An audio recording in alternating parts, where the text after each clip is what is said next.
Since we moved onto this boat, we have broken down twice. That's in 6 months. The first time was because, I think I explained to you before that the engine is cooled by the water from the canal. Raw water. And so it pumps the water in, cycles it around the engine, pumps it out again. But the pump that was pulling the water in had got blocked.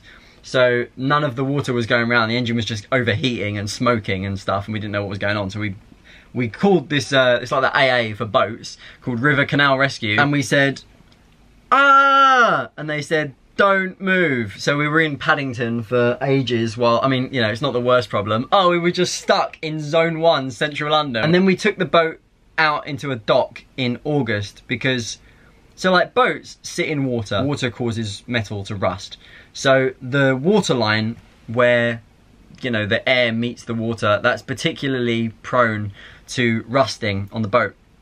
So every couple of years, you take the boat out of the water and you paint around the whole bottom half of the boat. You paint it in this black tar kind of substance, and the process is called blacking. And then as you're in the water sailing around for the next couple of years, instead of eroding or wearing away the actual steel hull of the boat, you're just wearing away the paint. So we pulled the boat out of the water to get it re-blacked, and I left the power running for a week. We have solar power, and we also run the engine to generate power for the boat, but we were indoors and the engine was off because we just, like, the boat was in a dock for a week, so we just left. I still went to stay with my mum for a week in Devon.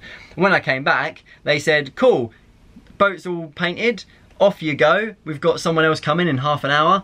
I went, brilliant, turn the engine on, but I didn't because nothing happened. Oh, also there's a big hole in the front and the back.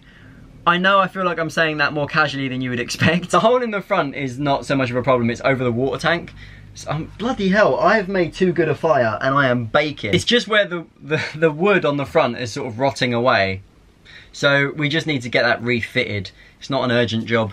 On the back, there is a little hole just leading down to just directly underneath the floorboards. What else has happened? Sometimes when it rains, water drips inside.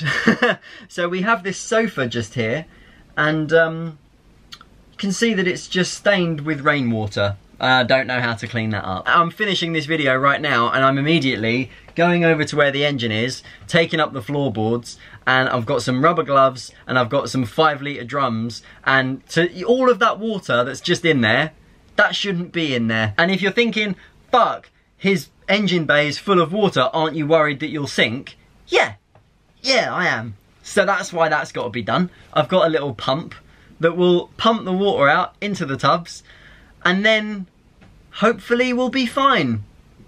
I mean, I've just made this video instead of just getting on with it. Oh fuck, that's getting really full. I better go and make a video and then deal with it. So obviously it's not that urgent, or I'm just remarkably relaxed. I find it very helpful in reinforcing my Buddhist understanding that, you know, everything is changing, and don't get attached to the way you want things to be, but just enjoy the way things are, because often they are full of dirty, oily water. Everything you just saw, I made about 3 weeks ago, right?